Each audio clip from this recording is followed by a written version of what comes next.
Hello friends, welcome back to another lecture. This will be the part 4 of Parliament of India series. Okay अभी हम already जो पिछले 3 parts हैं उनमें already हम काफ़ी कुछ कवर कर चुके हैं. This will be the fourth instalment और आई थिंक उसके बाद 2 लेक्चर्स और होंगे and then we will be done with parliament of India. उसके बाद स्टेट लेजिस्लेटिव असेंबलीज हम देखने वाले हैं. स्टेट लेजिस्लेचर बेसिकली हम देखने वाले हैं. ओके चलो स्टार्ट करते हैं. First of all summoning. President from time to time summons each house of parliament to meet. Summons का लिटरल मीनिंग होता है to order someone to meet. ठीक है, ऑर्डर टू मीट ये समन का लिटरल मीनिंग होता है. तो president from time to time summons each house of parliament to meet. Maximum gap जो हो सकता है 2 सेशंस के बीच में. ठीक है, सेशंस की बात कर रहे हैं हम यहाँ पे. ओके 3 सेशंस होते हैं. उन नॉर्मली 3 सेशंस होते हैं साल में, लेकिन एटलीस्ट 2 तो होंगे ही होंगे. ठीक है, क्योंकि उनके बीच में गैप 6 महीने से ज़्यादा नहीं हो सकता है. Okay maximum gap between 2 sessions can not be more than 6 months. Parliament should meet at least twice a year. Okay, there are usually 3 sessions. Usually 3 sessions होते हैं, बजट, मानसून एंड विंटर. देखो उन्हें याद करने की बहुत सिंपल सी trick मैं बताने वाला हूँ आपको. सॉरी. ठीक है, देखिए बजट सेशन के अंदर 4 महीने होते हैं. ठीक है, फरवरी, मार्च, अप्रैल एंड मई. देन उसके बाद 1 महीना आपको छोड़ना है, जून का महीना छोड़ेंगे. देन जुलाई से स्टार्ट होता है मानसून सेशन. उसके अंदर होते हैं 3 महीने, जुलाई, अगस्त, सितंबर. सितंबर के बाद 1 महीना फिर छोड़ेंगे हम, और फिर विंटर सेशन में 2 महीने का सेशन होता है, नवंबर एंड दिसंबर. दिसंबर के बाद फिर जनवरी छोड़ेंगे तो फरवरी स्टार्ट हो जाएगी. ठीक है, तो ये सिंपल सी ट्रिक है. बजट सेशन में 4 महीने, मानसून सेशन में 3 महीने, विंटर सेशन में 2 महीने. अगर आप 4, 3, 2 एज ए सीक्वेंस इस सीक्वेंस को याद कर लेंगे तो आई एम श्योर आप इजीली मंथ्स भी याद कर लेंगे. ओके, जो डे टू डे जो टाइमिंग होती है सेशन की, उसके अंदर 2 सीटिंग होती हैं. 11 से 1 होती है, देन 1 घंटे का लंच होता है, देन उसके बाद 2 to 6. ठीक है, 11 से 12 जो होती है, पहला घंटा क्वेश्चन आवर का होता है. Okay, from 11 to 12 question hour, 12 to 1 0 hour, then 1 to 2 lunch होता है, and from 2 to 6 PM legislative business होता है. ठीक है, इसके अंदर क्या क्या चीज़ें होती हैं वो हम आगे देखने वाले हैं. बट आपको ये याद रखना है कि 2 सीटिंग होती हैं, 11 से 1, फिर 1 घंटे का लंच सेशन है, 1 से 2 एंड देन 2 to 6 लेजिस्लेटिव बिजनेस. ओके, नाउ कुछ टर्म्स हैं लेजिस्लेटिव प्रोसेस से related, and you should be familiar with these terms. ठीक है, तो उन टर्म्स को हम देखने वाले हैं. एडजर्नमेंट. एडजर्नमेंट केवल और केवल प्रिसाइडिंग ऑफिसर के द्वारा ही किया जा सकता है. ठीक है, प्रिसाइडिंग ऑफिसर मतलब स्पीकर ऑफ लोकसभा या फिर चेयरमैन ऑफ राज्यसभा. ठीक है, तो adjournment suspends the work in a sitting for a specific time. एक स्पेसिफिक टाइम के लिए जो काम है उसको अगर हम स्थगित कर देते हैं तो वो होता है adjournment, and it does not affect the bills. ठीक है, स्टार मार्क कर रहा हूँ, बहुत इंपॉर्टेंट स्टेटमेंट है. आपको एडजर्नमेंट से रिलेटेड 2 चीज़ें याद रखनी है. एक तो केवल और केवल प्रिसाइडिंग ऑफिसर ही एडजर्न कर सकते हैं, और दूसरा it doesn't affect the bills, ये भी आपको याद रखना है. देन एडजर्नमेंट साइन डाई, ये बिल्कुल सिमिलर है एडजर्नमेंट के. प्रिसाइडिंग ऑफिसर ही इसको कर सकते हैं, and it doesn't affect the bills, ये भी बिल्कुल सेम है. इसके अंदर जो डिफरेंट है वो है कि इनडेफिनिट पीरियड के लिए सिटिंग को जो है एडजर्न किया जा सकता है. इसके अंदर एडजर्नमेंट के अंदर एक स्पेसिफिक टाइम होता है. ठीक है, लेकिन एडजर्नमेंट साइन डाई के अंदर जो पीरियड होता है वो इंडेफिनेट होता है. Alright, presiding officer can call for a sitting before or after the date to which it has been adjourned. और जो प्रिसाइडिंग ऑफिसर होते हैं जिस डेट के लिए एडजर्न किया होता है उससे पहले भी सिटिंग बुला सकते हैं और उसके बाद भी बुला सकते हैं. ओके. Now prorogation. प्रोरोगेशन केवल और केवल प्रेसिडेंट द्वारा ही यूज़ किया जा सकता है. You have to remember this. President issue a prorogation of the session when the business of the session is completed. ठीक है. या प्रेसिडेंट इसे तब यूज़ करते हैं जब जो बिजनेस होता है सेशन का वो कंप्लीट हो जाए. Not only terminates a sitting but also a session of house. Sitting तो कंप्लीट होती ही है लेकिन सेशन भी कंप्लीट होता है. ठीक है. जैसे हमने अभी देखा 3 सेशन के बारे में हमने बात की, बजट, मॉनसून एंड विंटर. जैसे ही यहाँ पे प्रेसिडेंट प्रोरोग करेंगे तो वहाँ पे बजट सेशन, जैसे मान लीजिए बजट सेशन के लास्ट डे पे प्रोरोग किया तो बजट सेशन वहाँ पे कंप्लीट हो जाएगा. ठीक है. बिजनेस जो होगा सेशन का वो कंप्लीट हो जाएगा. And it not only terminates a sitting but also a session. तो वहाँ पे सेशन भी कंप्लीट हो रहा है और सिटिंग भी कंप्लीट हो रही है. ठीक है. और ये केवल और केवल प्रेसिडेंट ही यूज़ कर सकते हैं. It does not affect the bills but all the notice lapse. ठीक है. ये भी बहुत इंपॉर्टेंट है. आपको ये मेमोराइज करना है गाइस कि किस एडजर्न के अंदर बिल्स पे क्या इफेक्ट पड़ता है, एडजर्न साइन डाई के अंदर बिल्स पे क्या इफेक्ट पड़ता है, या प्रोरोगेशन में क्या होता है. ओके. तो even in prorogation it does not affect the bills but all the notice lapse. Fresh notice have to be given for the next session. ठीक है. अब जाहिर सी बात है जब सेशन ही ख़त्म हो रहा है तो वहाँ पे नोटिस भी लैप्स होंगे. ठीक है. फ्रेश नोटिस देने ही पड़ेंगे नेक्स्ट सेशन के लिए. ठीक है. Now dissolution. देखिए हम ऑलरेडी स्टडी कर चुके हैं कि राज्यसभा जो है एक कंटिन्यूइंग चैम्बर है, कंटिन्यूइंग हाउस है. ठीक है. और जो लोकसभा है ये एक टेम्परेरी हाउस है. अब टेम्परेरी हाउस है तो इसे डिसॉल्व किया जा सकता है लेकिन राज्यसभा को डिसॉल्व नहीं किया जा सकता क्योंकि ये कंटिन्यूइंग हाउस है. Alright. Only Lok Sabha is subjected to dissolution. You have to memorise this fact. Ends the very life of the existing house. पूरी लाइफ जो है उसको एंड कर देता है dissolution. And a new house in is constituted after general elections are held. और फिर उसके बाद जनरल इलेक्शन होते हैं और पूरा का पूरा न्यू हाउस ही कंस्टिट्यूट किया जाता है. ठीक है. और ये 2 तरीके से होता है. या तो ऑटोमेटिक डिसोल्यूशन हो जब टेन्योर ही ख़त्म हो जाए, यानी कि हर 5 साल के बाद लोकसभा का टेन्योर ख़त्म होता है तो वो उसे बोलेंगे ऑटोमेटिक डिसोल्यूशन. या फिर एक दूसरा भी तरीका है प्रेसिडेंट द्वारा. ठीक है. President decides to dissolve the house. The dissolution is irrevocable. ठीक है. अगर प्रेसिडेंट जो है डिसॉल्व करते हैं हाउस को तो वो इर्रिवोकेबल होता है. Alright. All business including bills, motions, resolutions, notice, petitions and so on pending before it और इट्स कमिटीज लैप्स. ठीक है. ये भी बहुत इंपॉर्टेंट फैक्ट है कि जब हम डिसॉल्व करते हैं लोकसभा को तो उसके अंदर जितने भी बिल्स होते हैं, मोशंस होते हैं, रेजोल्यूशंस होते हैं, नोटिस होते हैं, पिटिशंस होती हैं, वो सब लैप्स कर जाते हैं. Okay. A bill pending in Lok Sabha irrespective of the place of origination lapses. देखिए अब कौन सा बिल कहाँ पे लैप्स होता है उसकी एक छोटी सी ट्रिक है. अगर वो कोई भी बिल है, अगर उस पर लोकसभा के अंदर कार्यवाही हुई है उस बिल पे तो वो लैप्स होगा ही होगा. लेकिन अगर लोकसभा ने उस बिल पे कोई कार्यवाही नहीं की है तब वो लैप्स नहीं होगा. ठीक है. देखते हैं अभी. अ bill pending in Lok Sabha irrespective of the place of origination lapses. अब पेंडिंग है लोकसभा में तो लैप्स होगा ही होगा. ठीक है. Bill passed by Lok Sabha pending in Rajya Sabha lapses. ठीक है. ये यहाँ पे भी लोकसभा ने इस बिल पे कार्रवाई की है, उसे पास किया है और ये पेंडिंग है अब राज्यसभा में तो ये भी लैप्स होगा. अ bill not pass by both the houses holding a joint sitting before the dissolution. देखिए अब इस केस में ये बिल लैप्स नहीं होगा. क्यों? क्योंकि ऑलरेडी दोनों हाउसेस से डिसॉल्व होने से पहले ही जॉइंट सिटिंग का इसके अंदर ऑर्डर दिया जा चुका है इसमें. ठीक है.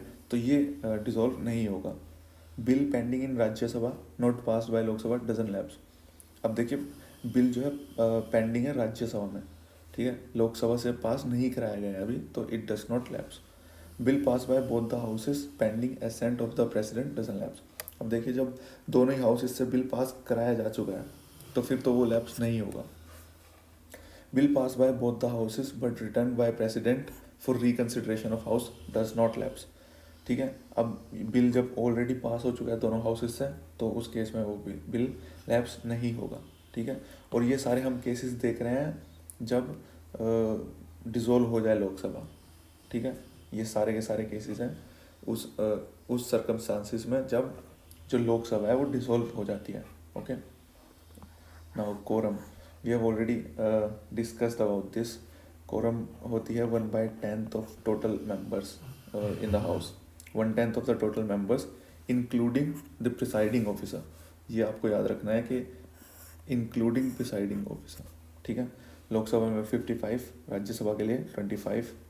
नो कोरम, अगर कोई कोरम नहीं होता है तो presiding officer either can adjourn the house or suspend until there is quorum. Okay, language की बात करें तो बोथ हिंदी एंड इंग्लिश और मदर टंग में भी यूज़ कर सकते, मदर टंग भी यूज़ कर सकते हैं हाउस के अंदर, लेकिन उसके लिए प्रिसाइडिंग ऑफिसर की परमिशन ज़रूरी होती है। Okay, now rights of ministers and attorney general, ये हम ऑलरेडी देख चुके हैं जब हमने union executive and state executive के बारे में स्टडी की थी।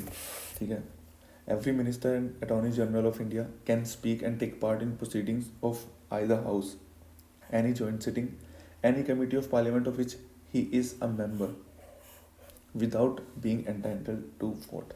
ये बात आपको याद रखनी है कि ये वोट नहीं कर सकते हैं, बाकी ये प्रोसीडिंग में भी भाग ले सकते हैं, ये जॉइंट सिटिंग में भी भाग ले सकते हैं और किसी कमेटी का मेंबर भी इन्हें बनाया जा सकता है। ठीक है, हर मिनिस्टर को और अटॉर्नी जनरल ऑफ इंडिया को। ठीक है, attorney general of India union executive के अंडर आते हैं and advocate general of the state executive के अंडर आते हैं। तो जब वो स्टेट एग्जीक्यूटिव के अंदर आएंगे तो स्टेट लेजिस्लेचर में सेम उनको बेनिफिट्स मिलेंगे जो अटॉर्नी जनरल ऑफ इंडिया को पार्लियामेंट में मिल रहे हैं। Okay, now lame duck session, it refers to the last session of the existing Lok Sabha after a new Lok Sabha has been elected. ये मान लीजिए एक लोकसभा है और वो 5 साल के बाद जब दूसरी लोकसभा गठित की गई है तो वो नई लोकसभा बनाई गई है, तो जो लास्ट लोकसभा है उसका जो लास्ट सेशन होगा उसे बोलते हैं लेम डक सेशन। ठीक है, members of existing Lok Sabha who couldn't get reelected are called lame ducks. ठीक है, और जो मेंबर ऑफ लोकसभा होते हैं जो दोबारा री इलेक्ट नहीं हो पाए, मतलब री इलेक्ट नहीं हो पाए, उनको लेम डक्स बोलते हैं। ये इतना कुछ खास इंपॉर्टेंट नहीं है बट स्टिल इंफॉर्मेशन थी तो आई थॉट मुझे ये भी नोट डाउन करना चाहिए। Devices of parliamentary proceedings, now this is very important. जो डिवाइसेस हैं पार्लियामेंट्री प्रोसीडिंग्स के वो बहुत इंपॉर्टेंट है। क्या क्या डिवाइसेस हैं, वो क्यों यूज़ किए जाते हैं, उनके बारे में we are going to study here. ठीक है, तो ये डिवाइसेस जब हम बात करते हैं पार्लियामेंट्री प्रोसीडिंग्स की तो ये होते क्या हैं। देखिए, the use to bring the members of parliament to act according to the rules of the houses. ठीक है, ये तब यूज़ किए जाते हैं, उस केस में यूज़ किए जाते हैं जब लगता है कि members of parliament rules of houses के अकॉर्डिंग नहीं चल रहे हैं, तब इन्हें यूज़ में लाया जाता है। ठीक है, ये सारे डिवाइसेस एक 1 बाय 1 हम स्टडी करने वाले हैं। First of all question hour, 11 से 12 जो स्टार्टिंग का 1 आवर होता है ये क्वेश्चन आर को ही दिया जाता है। ठीक है, यहाँ पे हम देख चुके हैं ऑलरेडी 11 to 12 क्वेश्चन आर, उसके बाद 0 आवर। ठीक है, अगर हम अल्फ़ाबेटिकली जाएं तो भी पहले Q आता है देन Z आता है। ठीक है, तो यानी कि स्टार्टिंग में क्वेश्चन आर देन उसके ठीक बाद 0 hour. Okay, now question hour के अंदर क्या होता है, first hour of every parliamentary sitting, ये हम ऑलरेडी देख चुके हैं। स्टार्ट क्वेश्चन होते हैं, अनस्टार्ट क्वेश्चंस होते हैं एंड शॉर्ट नोटिस क्वेश्चंस होते हैं इसके अंदर। 3 तरीके के क्वेश्चंस पूछे जा सकते हैं मेंबर ऑफ पार्लियामेंट से, ठीक है। Start questions require an oral answer, supplementary questions can follow. जो स्टार्ट क्वेश्चंस होते हैं उन्हें, उनके जो आंसर होते हैं उन्हें ओरली देना होता है मेंबर ऑफ पार्लियामेंट्स को, ठीक है। एंड सप्लीमेंट्री क्वेश्चंस भी पूछे जा सकते हैं उसके बाद। जो अनस्टार्ट क्वेश्चंस होते हैं उनके आंसर रिटन में देने होते हैं और सप्लीमेंट्री क्वेश्चंस नहीं पूछे जाते हैं। And then short notice questions asked by giving a notice of less than 10 days, answered orally, और इन्हें भी ओरली ही इसका आंसर दिया जाता है। Questions can be asked to a private member if related to a bill or resolution etcetera, ठीक है। Private member से भी क्वेश्चंस पूछे जा सकते हैं, ओके। तीनों काफ़ी सिंपल भी हैं और काफ़ी इंपॉर्टेंट भी हैं। स्टार्ट, अनस्टार्ट, शॉर्ट नोटिस, ठीक है। स्टार्ट है तो ओरली, और जब कोई आपको ओरली आंसर दे रहा है तो वहाँ पे आप सप्लीमेंट्री क्वेश्चंस कर सकते हैं, ठीक है, ऐसे भी याद रख सकते हैं आप। लेकिन अगर कोई रिटर्न में आपको आंसर भिजवा रहा है तो आप फिर उससे सप्लीमेंट्री क्वेश्चंस नहीं कर सकते हैं, राइट, क्योंकि आपको लिखना पड़ेगा वो, तो फिर अलग ही क्वेश्चन हो जाएगा वहाँ पे, right. And then short notice question 10 दिन के अंदर अंदर आपको नोटिस देना होता है, ठीक है, और उसका भी आंसर ओरली ही मिलता है, right. Now 0 hour from 12 to 1, not mentioned in the rules of procedure, informal device to raise matters without prior notice, ठीक है। ये इनफॉर्मल डिवाइस है, इसके अंदर मैटर्स उठाए जाते हैं विदाउट प्रायर नोटिस, ऐसे मैटर्स जिनका नोटिस नहीं दिया गया है पहले से ही, ठीक है। Starts immediately after the question hour, ये हम ऑलरेडी देख चुके हैं। And last until the agenda for the day is taken up, ठीक है, यानी कि लंच से पहले तक ये चलता है from 12 to 1, then 1 to 2 lunch, and then 2 to 6 legislative business. Indian innovation है ये, ठीक है। एंड 1962 से इसे इंडियन लेजिस्लेशन में यूज़ किया जा रहा है। नाउ मोशंस के बारे में बात करते हैं। काफ़ी सारे मोशंस हैं, प्लीज़ आपको कंफ्यूज नहीं होना है, 2-3 बार इस वीडियो को देखें और अच्छे से मेमोराइज करने की कोशिश करें।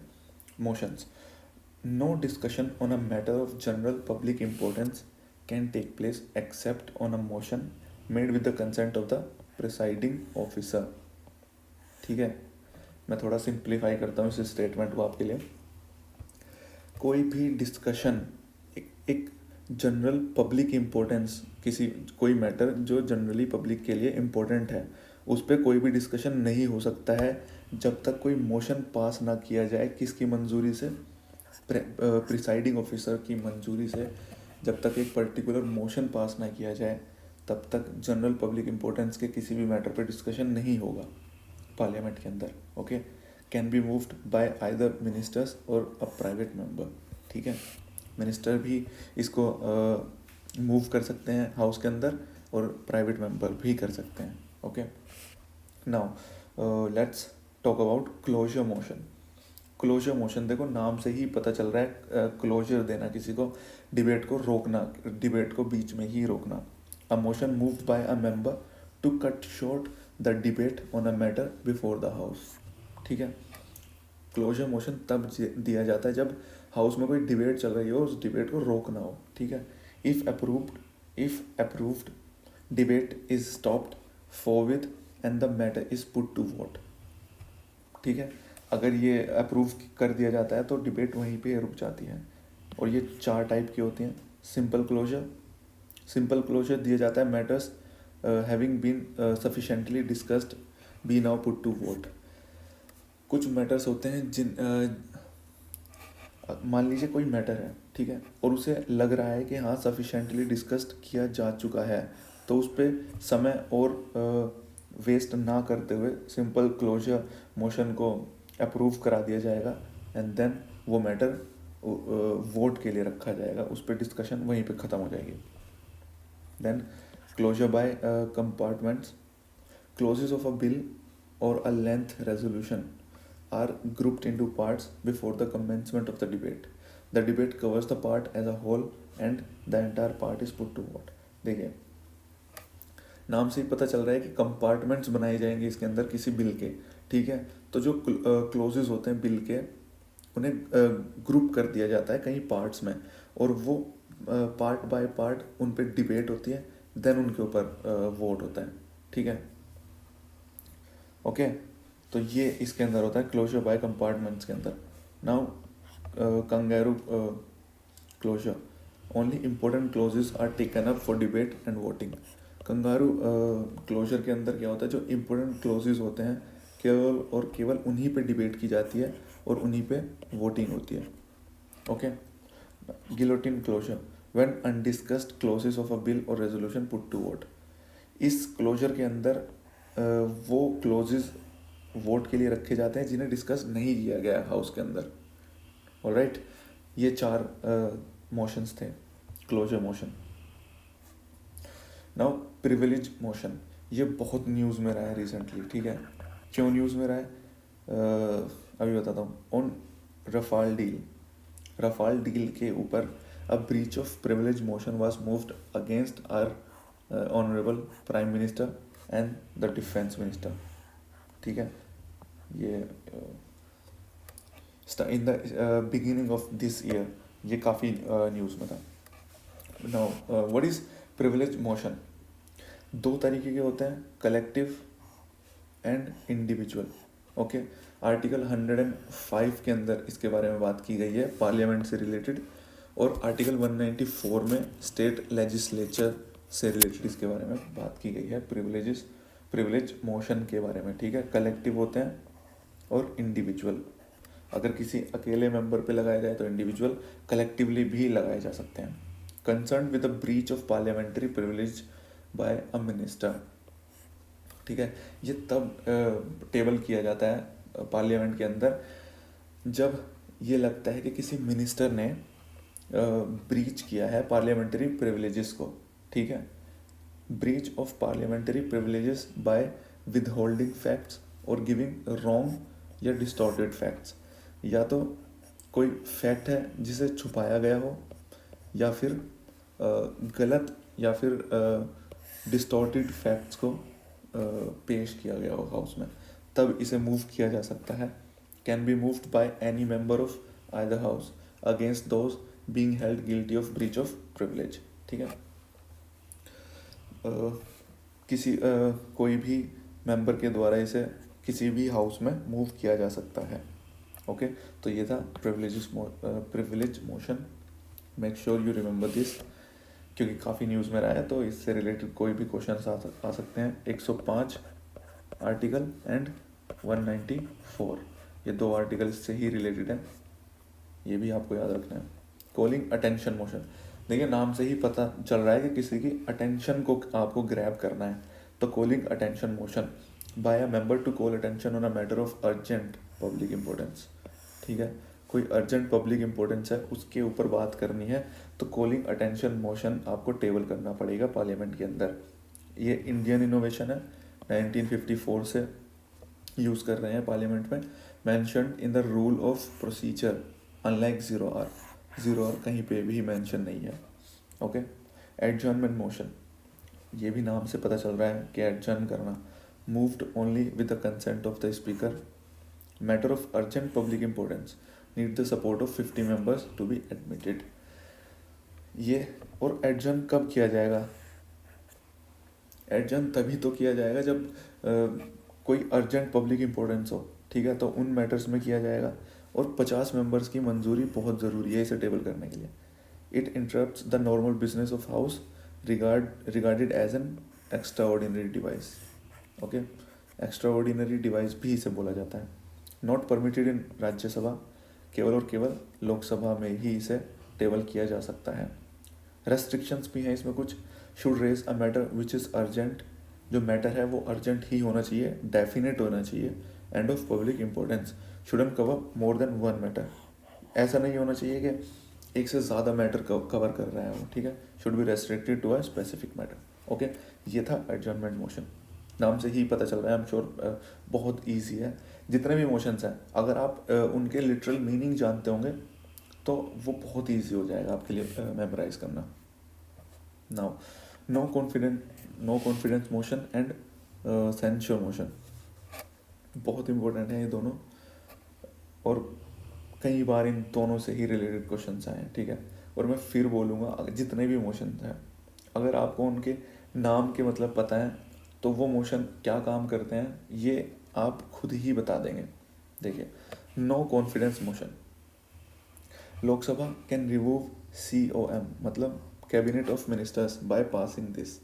अगर लोकसभा नो कॉन्फिडेंस मोशन को पास कर देती है तो काउंसिल ऑफ मिनिस्टर्स रिमूव किए जा सकते हैं।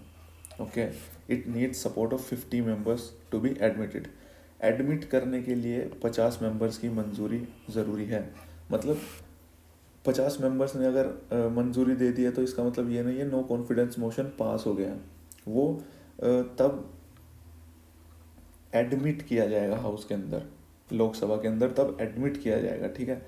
Then it will put to vote in the house. Okay, need not state any reason in Lok Sabha, और कोई रीज़न लिखने की ज़रूरत नहीं है कि हम क्यों ये टेबल कर रहे हैं। No confidence motion can be moved against council of ministers, moved for ascertaining the confidence of Lok Sabha in COM, ठीक है। If passed COM must resign, अगर ये पास हो जाता है तो काउंसिल ऑफ मिनिस्टर्स को रिज़ाइन करना ही करना पड़ेगा। Okay, then censure motion, censure motion मतलब, सेंश्योर का मतलब होता है कि किसी को बताना कि आपने ये मिस्टेक किया, ठीक है, इसका ये मतलब होता है। Should state the reason for adoption in Lok Sabha. अब देखिए, अब आप किसी को बताएंगे कि आपने ये गलती किया तो उसका रीज़न तो ऑब्वियसली आपने बता ही दिया ना, ठीक है। तो यहाँ पे रीज़न देना ज़रूरी है, यहाँ पे रीज़न देना ज़रूरी बिल्कुल भी नहीं है। कैन नो कॉन्फिडेंस मोशन के अंदर रीज़न देना ज़रूरी नहीं है। Can be moved against an individual minister और अ ग्रुप ऑफ मिनिस्टर्स और काउंसिल ऑफ मिनिस्टर्स। तो ये इंडिविजुअल के लिए भी मोशन टेबल किया जा सकता है, काउंसिल ऑफ मिनिस्टर्स के लिए भी किया जा सकता है। Moved for censuring COM for specific policies and actions, ठीक है। तो ये मूव इसलिए भी किया जा सकता है काउंसिल ऑफ मिनिस्टर्स को बताने के लिए कि आपने कुछ स्पेसिफिक पॉलिसीज़ में या एक्शंस में कुछ गलतियां की हैं, ये बताने के लिए भी इसे मूव किया जाता है। और अगर ये पास हो जाता है लोकसभा में तो COM नीड नॉट रिज़ाइन, तो काउंसिल ऑफ मिनिस्टर्स को रिज़ाइन नहीं करना पड़ेगा, ठीक है। और हमने स्टार्टिंग में जब पार्लियामेंट्री गवर्नमेंट पढ़ी थी तो हमने देखा था कि ये स्टेबल गवर्नमेंट नहीं है, क्योंकि इसके अंदर इतने सारे मोशंस हैं जो इसे अनस्टेबल बनाते हैं पार्लियामेंट्री गवर्नमेंट को, ठीक है। जैसे नो कॉन्फिडेंस मोशन, अब हम पढ़ने वाले मोशन ऑफ थैंक्स पढ़ने वाले हम, ये भी इसे अनस्टेबल बनाता है। कैसे बनाता है वो देखते हैं। The first session after each general election and the first session of every fiscal year is addressed by the president. हर 5 साल बाद जनरल इलेक्शंस के बाद जो पहला सेशन होता है वो प्रेसिडेंट एड्रेस करते हैं, ठीक है, joint session. Okay, president outlines the programmes and policies of government in the preceding year and ensuring year. जो प्रेसिडेंट होते हैं वो आउटलाइन करते हैं प्रोग्राम्स एंड पॉलिसीज गवर्नमेंट की प्रीसीडिंग ईयर और आगे आने वाले ईयर में। It is discussed in both the houses on a motion called motion of thanks. Okay, then इस मोशन को दोनों ही हाउसेस में भेजा जाता है। Then motion is put to vote, उसके बाद इस मोशन को वोट के लिए रखा जाता है। And it must be passed, otherwise it amounts to the defeat of the government and leads to collapse of government, just like a no confidence motion, ठीक है। अगर ये पास नहीं होते हैं दोनों हाउस से तो गवर्नमेंट गिर जाती है। Okay, just like no confidence motion. तो काफ़ी सिमिलर है नो कॉन्फिडेंस मोशन इस बात में, और ये दोनों ही no confidence motion and motion of thanks दोनों ही पार्लियामेंट्री गवर्नमेंट को अनस्टेबल भी बनाते हैं, और हम देख चुके हैं क्यों। Now, no day yet named motion. नाम से ही आप बता सकते हैं इसको। Motion that has been admitted by the speaker but no date has been fixed for its discussion. ठीक है, मोशन पास करा दिया लेकिन स्पीकर ने डेट फिक्स नहीं किया उस पर डिस्कशन की, तो उसे बोलेंगे no day yet named motion. No point of order, a member can raise it when the proceedings of the house do not follow the normal rules of procedure. Point of order तब pass किया जाता है जब किसी member को लगता है कि कोई हाउस के नॉर्मल रूल्स ऑफ प्रोसीजर को फॉलो नहीं कर रहा है, usually raised bye opposition member. ठीक है, ओपोजिशन मेंबर यूजुअली इनके द्वारा इसे पास कराया जाता है to control the government in power. It suspends the proceedings before the house, जो प्रोसीडिंग होती है हाउस की उसे सस्पेंड कर देता है और कोई डिबेट नहीं अलाउ की जाती है। फिर no debate is allowed on a point of order. ठीक है, पॉइंट ऑफ ऑर्डर में कोई डिबेट अलाउ नहीं की जाएगी। हाफ एन आवर डिस्कशन क्या होता है? It meant for discussing a matter of sufficient public importance. Public importance के मैटर को इसके अंदर डिस्कस किया जाता है। Speaker can allot 3 days in a week for such discussions. No formal motion और वोटिंग बिफोर द हाउस। ठीक है, इसके दौरान कोई फॉर्मल मोशन भी नहीं लागू किया जाएगा और वोटिंग भी नहीं होगी हाफ एन आवर डिस्कशन में। ठीक है, इसके अंदर केवल पब्लिक इम्पोर्टेंस मैटर को ही डिस्कस किया जाएगा। शॉर्ट ड्यूरेशन डिस्कशन, ये क्या होता है? देखिए, 2 hour discussion, time allotted 2 hours। जो शॉर्ट ड्यूरेशन डिस्कशन होता है इसके अंदर 2 घंटे जो है दिए जाते हैं और इसको 2 hour डिस्कशन भी बोलते हैं। ठीक है, ये भी क्वेश्चन पूछा जा सकता है कि शॉर्ट ड्यूरेशन डिस्कशन को क्या बोलते हैं, तो उसे 2 hour डिस्कशन भी बोलते हैं और नाम से ही पता चल रहा है कि इसके अंदर 2 घंटे होते हैं। Urgent public importance, speaker can allot 2 days in a week, एक वीक में 2 दिन 2 घंटे। Okay, neither a formal motion before the house nor voting, और कोई फॉर्मल मोशन भी नहीं होगा इस दौरान हाउस में और कोई वोटिंग भी नहीं होगी। Special mention, a matter which is not a point of order or which can not be raised during question hour, half an hour, short duration, adjournment motion, calling attention notice or under any rule of house can be raised here in Rajya Sabha. ठीक है, special mention में जो matter किसी बाकी motion में नहीं उठाए जा सकते हैं वो स्पेशल मेंशन में उठाए जाते हैं। ठीक है, राज्यसभा के अंदर, और लोकसभा के अंदर इसे केवल और केवल नोटिस बोलते हैं। ठीक है, स्पेशल मेंशन बोलते हैं राज्यसभा में, लोकसभा में इसको बोलते हैं notice. Now resolutions, members can move resolutions to draw attention on matters of general public interest. ठीक है, मेंबर्स जो होते हैं हाउस के can move resolutions to draw attention on matters of general public importance. General public importance में जो attention है वो ड्रॉ करने के लिए रेजोल्यूशंस पास किए जाते हैं मेंबर्स के द्वारा। ठीक है, मोशंस यहाँ पे ख़त्म हो जाते हैं। ठीक है, यहाँ से रेजोल्यूशन स्टार्ट होता है। रेजोल्यूशन और मोशन में डिफरेंस है। ठीक है, private members resolution moved by a private member other than a minister discussed on your alternate Fridays. जो रेजोल्यूशन होते हैं गवर्नमेंट रेजोल्यूशन, ठीक है, प्राइवेट मेंबर्स रेजोल्यूशन हम ऑलरेडी देख चुके हैं, जो प्राइवेट मेंबर मूव करते हैं। Government resolution moved by a minister. ठीक है, अगर मिनिस्टर मूव कर रहे हैं तो गवर्नमेंट रेजोल्यूशन, प्राइवेट मेंबर के द्वारा मूव किया जा रहा है तो प्राइवेट मेंबर्स रेजोल्यूशन। और इसे मंडे से थर्सडे किसी भी दिन टेबल किया जा सकता है। ठीक है, statutory resolution can be moved either by a private member or a minister. Alright, all resolutions substantive motion, every resolution is a particular type of motion. All the motion aren't required to be voted, but all the resolutions are required to be voted upon. ये बहुत important statement है कि जितने भी motions होते हैं ज़रूरी नहीं है कि उन्हें वोट किया जाए उन पर, लेकिन जितने भी रेजोल्यूशंस होंगे are required to be voted upon. ठीक है, उन पर वोट होना बहुत ज़रूरी है। ओके, जो मोशंस होंगे ज़रूरी नहीं कि उन पे वोट किया जाए, लेकिन जो रेजोल्यूशंस होंगे उन पे वोट किया जाएगा। ओके, और रेजोल्यूशन क्या किस लिए किया जाता है? मेंबर मूव करते हैं जनरल पब्लिक इंटरेस्ट के लिए, ताकि दूसरे मेंबर्स का वो ध्यान केंद्रित कर सके किसी जनरल पब्लिक इंटरेस्ट पे। ओके, प्राइवेट मेंबर अगर करते हैं तो प्राइवेट मेंबर्स रेजोल्यूशन, किसी मिनिस्टर द्वारा किया जाता है तो गवर्नमेंट रेजोल्यूशन। ओके, तो ये थोड़ी थोड़ी चीज़ें ही हैं बस जो आपको मेमोराइज करनी है। Okay, so that was that, guys. And if you are liking these videos, please do like them, share them with your friends, and do subscribe to our channel. Thank you very much, guys.